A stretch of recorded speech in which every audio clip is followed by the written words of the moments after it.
Hello students, आज आपण विद्यार्थी विमा योजना बघणार आहोत. स्टुडंट इन्शुरन्स कशा पद्धतीने असतो. ओके, काय सांगितलं तुम्हाला, व्यक्ती काय करतात, आपली जी मुलं असतील त्या मुलांच्या उच्च शिक्षणाची सोय करायची म्हणून ते उच्च शिक्षणाच्या सोयीसाठी त्यांचं काय करतात, विमा उतरवत असतात. आता बघा, जे काही उच्च शिक्षण घ्यावं लागतं त्याच्यासाठी जो काही खर्च येतो तो मोठ्या प्रमाणात असतो. तो कोणत्या प्रकारच्या शिक्षणाला जास्तीत जास्त खर्च येतो, तर इंजिनिअरिंग असेल किंवा मेडिकल तुम्हाला असेल, तुम्हाला वैद्यकीय शिक्षण घ्यायचं असेल किंवा अभियांत्रिकी स्वरूपाचं शिक्षण घ्यायचं असेल तर तिथं जो काही खर्च येतो तो खर्च हा अतिशय जास्त असतो. ओके, आणि काही व्यक्ती अशा असतात की त्या व्यक्ती तो खर्च पेलू शकत नाहीत आपल्या मुलांच्या शिक्षणाचा. ओके, तो खर्च पेलू शकत नाहीत, त्यासाठी त्या काय करतात, मुलांच्या उच्च शिक्षणाची सोय व्हावी म्हणून त्यांच्या शिक्षणाचा, विद्यार्थी शिक्षणाचा विमा उतरवत असतात.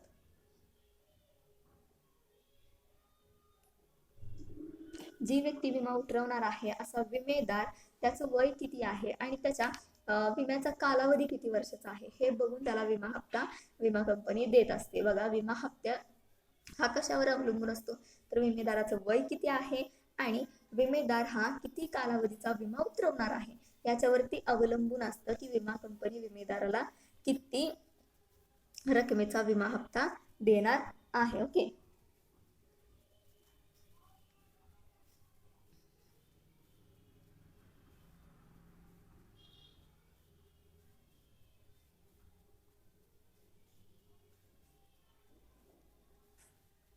व्यक्तीला 18 ते 55 या वयाच्या दरम्यान, बघा, व्यक्तींना 18 ते 55 वयाच्या दरम्यान केव्हाही हे विमापत्र घेता येत असतं. ज्या व्यक्ती असतील, विमेदार असतील, त्यांना हे स्टुडंट इन्शुरन्स किंवा विद्यार्थी विमा जर घ्यायचा असेल, विद्यार्थ्यांसाठीचा वर्षासन विमा घ्यायचा असेल, त्यांचा 18 वयापासून 55व्या वर्षांपर्यंत ते हे विमापत्र घेऊ शकतात. तसेच विमापत्राचा काळ 5 ते 25 वर्ष इतका असू शकतो.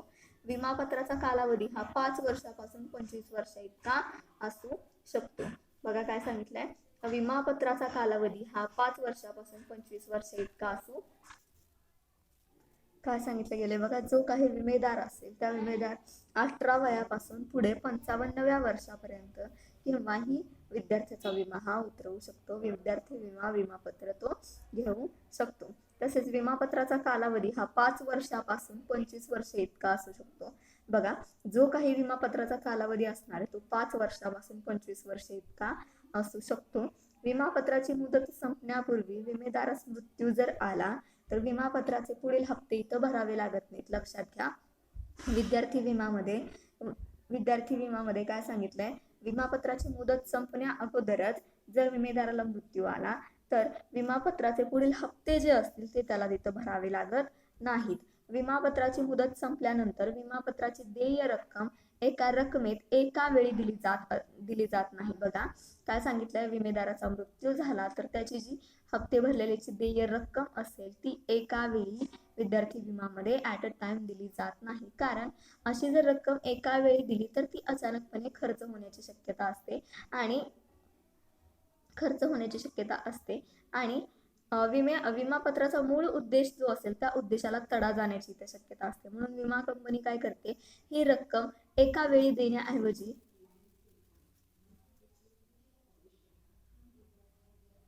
5 वर्षामध्ये 10 हप्त्याच्या कालावधीनुसार ही रक्कम विभागून दिली जाते. बघा, रक्कम कशी दिली जाते, ऍट अ टाइम दिली जाते का, ऍट अ टाइम दिली जात नाही. ती 5 वर्षामध्ये 10 हप्त्यामध्ये रक्कम काय केली जाते, डिवाइड करून दिली जाते. म्हणजे 6 महिन्याला एक हप्ता अशा स्वरूपानं ती रक्कम विमा कंपनी देत असते.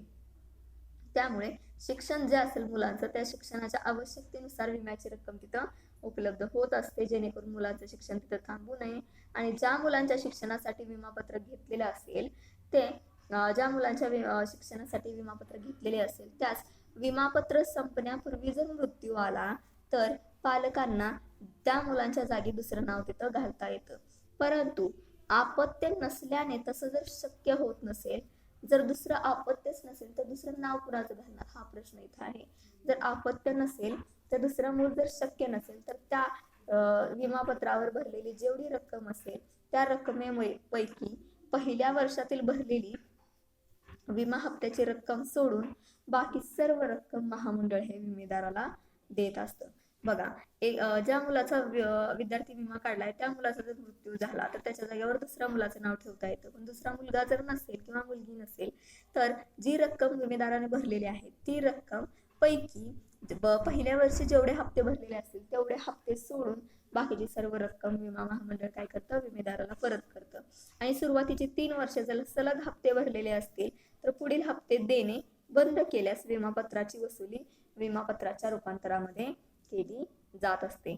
या पद्धतीने आपण विद्यार्थी विमा इथं बघत आहोत. ओके, देन आज शाळा महाविद्यालयांमधून शिक्षण घेणाऱ्या विद्यार्थ्यांची संख्या ही प्रचंड झालेली आहे. बघा, आजकाल काय झालंय, शाळा आणि महाविद्यालयामधून शिक्षण घेणाऱ्या विद्यार्थ्यांची संख्या अधिक झालेली आहे, प्रचंड झालेली आहे. हे पाहता शालेय विद्यार्थी असो वा महाविद्यालयीन, हे पाहता शालेय विद्यार्थी असो वा महाविद्यालयीन, त्याला जोखमींपासून संरक्षण असणं आवश्यक आहे. त्यांना जी काही जोखीम असेल त्या जोखमींपासून संरक्षण असणं आवश्यक आहे. कारण मुख्यतः शाळेत जात असताना शाळेमध्ये असताना आणि शाळेतून घरी येत असताना दुर्घटना घडण्याची शक्यता ते जास्तीत जास्त असते. बघा काय सांगितले, आज शाळा महाविद्यालयामधून शिक्षण घेणाऱ्या विद्यार्थ्यांची संख्या ही जास्त आहे, वाढलेली आहे. आणि हे लक्षात घेता विद्यार्थी असो वा महाविद्यालयीन असो त्याला जोखीम ही जास्तीत जास्त आहे आणि त्या जोखमीपासून संरक्षण घेण्याचा तेवढंच आवश्यक आहे. कारण मुख्यतः शाळेत जात असताना, शाळेमध्ये असताना आणि शाळेतून घरी येत असताना दुर्घटना घडण्याची शक्यता जास्त असते. बघा, शाळेमध्ये जात असताना, शाळेत असताना आणि शाळेतून घरी येत असताना मुलांना जास्तीत जास्त दुर्घटना घडण्याची शक्यता इथं असते. याकरता विद्यार्थी विमा योजना ही उपलब्ध आहे. बघा, मुलांची ही शाळेत जात असताना, शाळेत असताना आणि शाळेतून घरी येत असताना दुर्घटना घडण्याच्या शक्यता ह्या जास्तीत जास्त असतात. याकरिता काय केले गेले, विद्यार्थी विमा योजना ही उपलब्ध केली आहे. ओके, आणि ही पॉलिसी वैयक्तिकरित्या मुलाच्या नावावर पालकांना घेता येते. ही पॉलिसी वैयक्तिकरित्या मुलाच्या नावावरती पालकांना काय करता येते, घेता येते. किंवा शाळा महाविद्यालय यांच्या नावावरही ही पॉलिसी घेता येते. बघा, विद्यार्थी विमा योजना ही पॉलिसी वैयक्तिकरित्या मुलाच्या नावावरती पालकांना घेता येत असते. त्याचबरोबर शाळा महाविद्यालय यांच्या नावावर सुद्धा ही पॉलिसी काय करता येते, घेता येत असते. ओके, या विमा पॉलिसी अंतर्गत बघा, या विमा पॉलिसीमध्ये दावा मिळण्यासाठी विद्यार्थ्यांचे नाव हजेरी पटावर असणं बंधनकारक आहे. बघा, या पॉलिसी अंतर्गत दावा जर मिळवायचा असेल तर जो विद्यार्थी असणार आहे त्याचं नाव हे प्रेझेंटी लिस्ट मध्ये असणं अतिशय आवश्यक आहे. जी काही त्याच्या शाळेची कॉलेजची प्रेझेंटी लिस्ट असेल त्या प्रेझेंटी लिस्ट मध्ये त्या स्टुडंटचं नाव तिथं इन्व्हॉल्व्ह असणं अतिशय आवश्यक आहे. या पॉलिसी अंतर्गत संपूर्ण देशात कोठेही आणि केव्हाही 24 तास विमा संरक्षण मिळत असते. या पॉलिसीमध्ये संपूर्ण देशात कुठेही आणि केव्हाही 24 तास विमा संरक्षण मिळत असतं. बघा, 24 तास विमा संरक्षण देणारी पॉलिसी कुठली, तर विद्यार्थी विमा योजना हे तुम्हाला माहिती असलं पाहिजे. 25,000 रुपये, 50,000 रुपये आणि 1,00,000 रुपये एवढ्या विमा रकमेची ही पॉलिसी इथं घेता येते. बघा, जी काही पॉलिसी विद्यार्थ्यांसाठी घेता येते ती म्हणजे 25,000 रुपयाची घेता येते, 50,000 रुपयाची घेता येते आणि 1,00,000 रुपयाची सुद्धा घेता येत असते. यात विद्यार्थ्यांचा अपघाती मृत्यू जर झाला, यामध्ये बघा, विद्यार्थ्यांचा अपघाती मृत्यू झाला किंवा कायमचं संपूर्ण अपंगत्व त्यांना आलं तर संपूर्ण विम्याची रक्कम मिळत असते. यामध्ये बघा, विद्यार्थ्यांचा अपघाती मृत्यू झाला, विद्यार्थ्यांना जर कायमचं अपंगत्व आलं तर त्यांना जी काही नुकसान भरपाई मिळणार आहे ती संपूर्ण नुकसान भरपाई विमा कंपनीकडून मिळत असते. या पॉलिसीचं वैशिष्ट्य म्हणजे अपघातामुळे होणारा खर्च इथं परत मिळतो. बघा, या पॉलिसीचं वैशिष्ट्य काय आहे, अपघातामुळे जो काही खर्च होणार आहे तो इथं परत मिळत असतो. यामध्ये विद्यार्थ्याला 24 तासापेक्षा जास्त काळ हॉस्पिटलमध्ये दाखल केलं जातं. इथं काय सांगितलंय, विद्यार्थ्याला 24 तासापेक्षा जास्त काळ काय केलं जातं, हॉस्पिटलमध्ये दाखल केलं जातं. विद्यार्थी विमा योजनेमध्ये विद्यार्थ्याला 24 तासापेक्षा जास्त काळ काय केलं जात असतं, हॉस्पिटलमध्ये दाखल करून ठेवलं जातं. तर येणारा संपूर्ण खर्च विमा रकमेपर्यंत परत मिळत असतो. तर येणारा संपूर्ण खर्च विमा रकमेपर्यंत हा परत दिला जात असतो.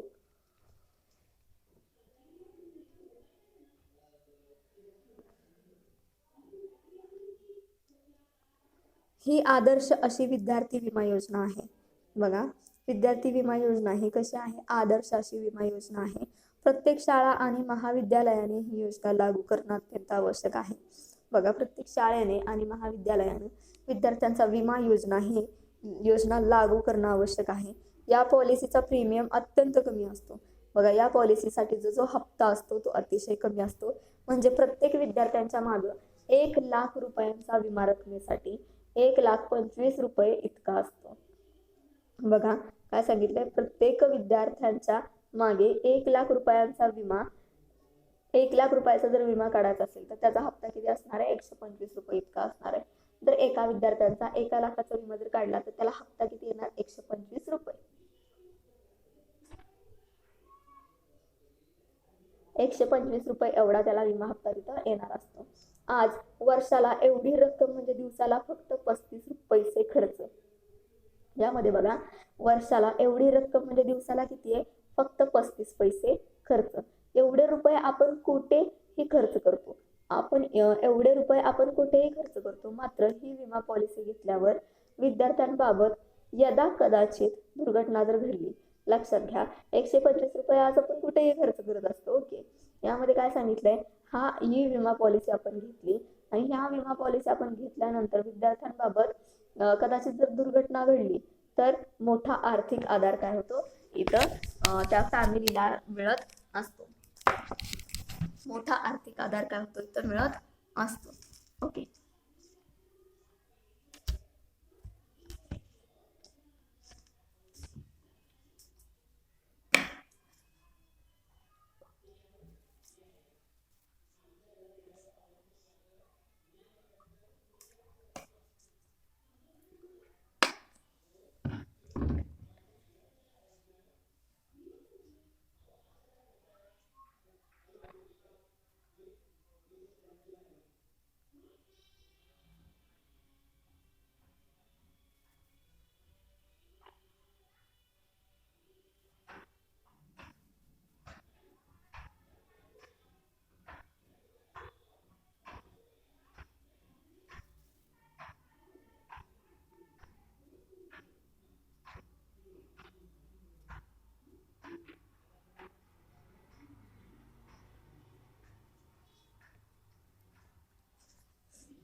बघा, आपण एका विद्यार्थ्याचा जर विमा काढायचा म्हणलं तर त्याच्यासाठी हप्ता किती येणार, 125 रुपये.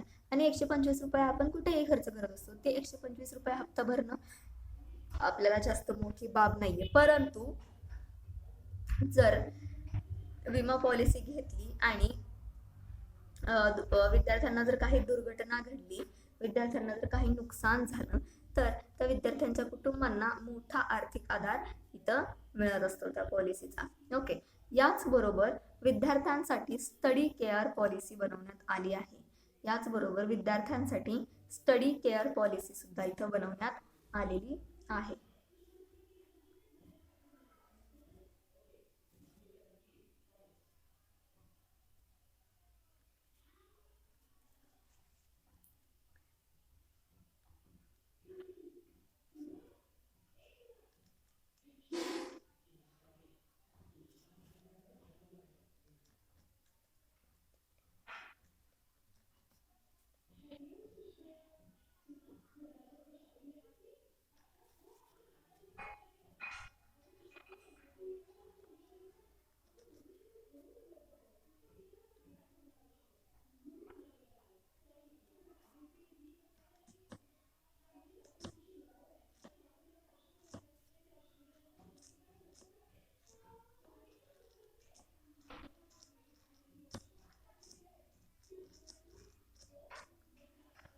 याचबरोबर विद्यार्थ्यांसाठी विद्यार्थी स्टडी केअर पॉलिसी सुद्धा बनवण्यात आलेली आहे.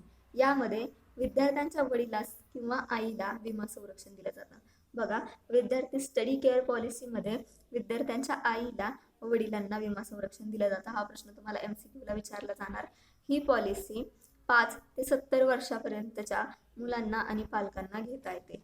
बघा, विद्यार्थी स्टडी केअर पॉलिसी ही 5 ते 70 वर्षापर्यंतच्या मुलांना घेता येत असते. या पॉलिसीमध्ये विद्यार्थ्यांच्या पालकांना अपघाती जर मृत्यू आला, या पॉलिसीमध्ये विद्यार्थ्यांच्या पालकांना जर अपघाती मृत्यू आला किंवा पूर्णतः अपंगत्व आलं तर संपूर्ण विम्याची रक्कम इथं दिली जाते. याशिवाय पालकांचा अपघाती मृत्यू जर झाला तर विद्यार्थ्यांच्या पुढील शिक्षणासाठी शिकवणी आणि वसतिगृहाचा खर्च अशी मदत इथं दिली जाते. काय सांगितलंय बघा,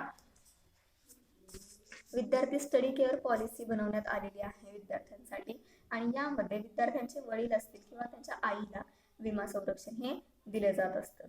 ओके, ही पॉलिसी 5 ते 70 वर्षे वयाच्या मुलांना आणि पालकांना घेता येत असते. या पॉलिसीमध्ये विद्यार्थ्यांच्या पालकांना जर अपघाती मृत्यू आला किंवा त्यांना अपंगत्व आलं तर संपूर्ण रक्कम इथं दिली जात असते. ओके, संपूर्ण रक्कम दिली जाते. याशिवाय पालकांचा अपघाती मृत्यू जर झाला तर विद्यार्थ्यांच्या पुढील शिक्षणासाठी शिकवणी आणि वसतिगृहाचा खर्च, विद्यार्थ्यांच्या पुढील शिक्षणासाठी शिकवणी आणि वसतिगृहाचा खर्च अशी मदत इथं दिली जाते. विद्यार्थी नैसर्गिकरित्या आजारी पडला आणि त्याला इस्पितळात दाखल करावे लागले तरी नैसर्गिकरित्या विद्यार्थी जर आजारी पडला त्याला हॉस्पिटलमध्ये जर न्यावं लागलं तर वैद्यकीय खर्च हा परत दिला जातो. ओके, वैद्यकीय खर्च परत दिला जातो. विद्यार्थी विमा योजनेमध्ये फक्त अपघाती वैद्यकीय खर्च परत मिळत असतो. विद्यार्थी विमा योजनेत फक्त अपघाती वैद्यकीय खर्च हा परत मिळत असतो.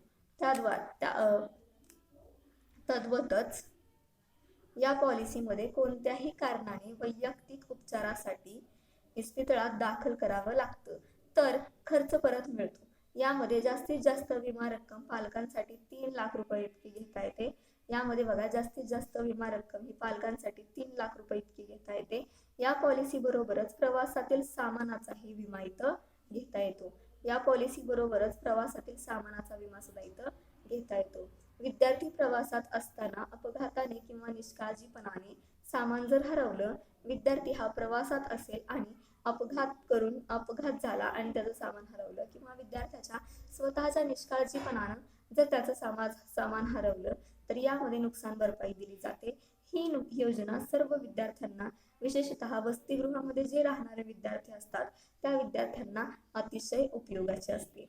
बघा, विद्यार्थी स्टडी केअर पॉलिसी ही योजना जास्तीत जास्त उपयोगाची कुणाला असते? जे विद्यार्थी हॉस्टेलमध्ये राहतात त्यांच्यासाठी ही योजना कशी असते? जास्तीत जास्त उपयोगाची असते.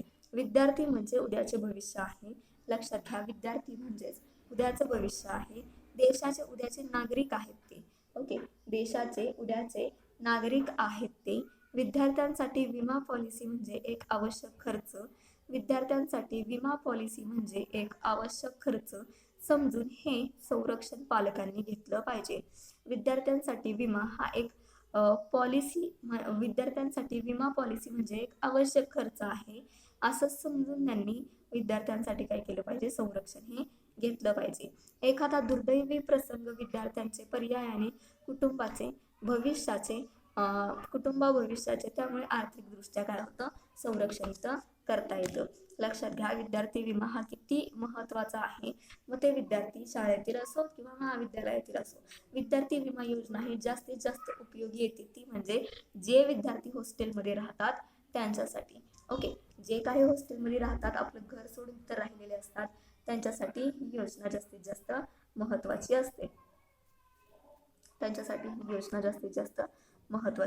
असते. ओके, विद्यार्थी हे काय असतात? विद्यार्थी हे उद्याचं भविष्य आहे देशाचं. ते उद्याच्या देशाचे नागरिक असतात. त्यासाठी पालकांनी विद्यार्थ्यांसाठी विमा घेणं हे संरक्षण या हेतूने, आपण मुलांसाठी संरक्षण घेतो या विचाराने, ह्या हेतूने त्यांनी विमा हा घेतला पाहिजे. त्याचबरोबर पर्यायाने काय होतं? विद्यार्थ्यांचं संरक्षण होतं तिथं, कुटुंबाच्या भविष्याचं सुद्धा आर्थिकदृष्ट्या तिथं संरक्षण हे होत असतं. सो त्यासाठी विचार करून पालकांनी काय केलं पाहिजे? विमा हा विद्यार्थ्यांसाठी उतरवला पाहिजे. ओके, यामध्ये तुम्हाला सांगितलंय की किती ते किती वयापर्यंतचे लोक विमा घेऊ शकतात, त्याबरोबर किती रकमेपर्यंतचा 25,000, 50,000, 1,00,000 एवढ्या रकमेचा सुद्धा विद्यार्थ्यांचा विमा घेता येत असतो. ओके. आणि जर एका विद्यार्थ्याला 1,00,000चा जर विमा उतरवला तर त्याचा हप्ता हा 125 रुपये इतका असतो. Okay. So I think student insurance clear आहे. ओके. थँक्यू.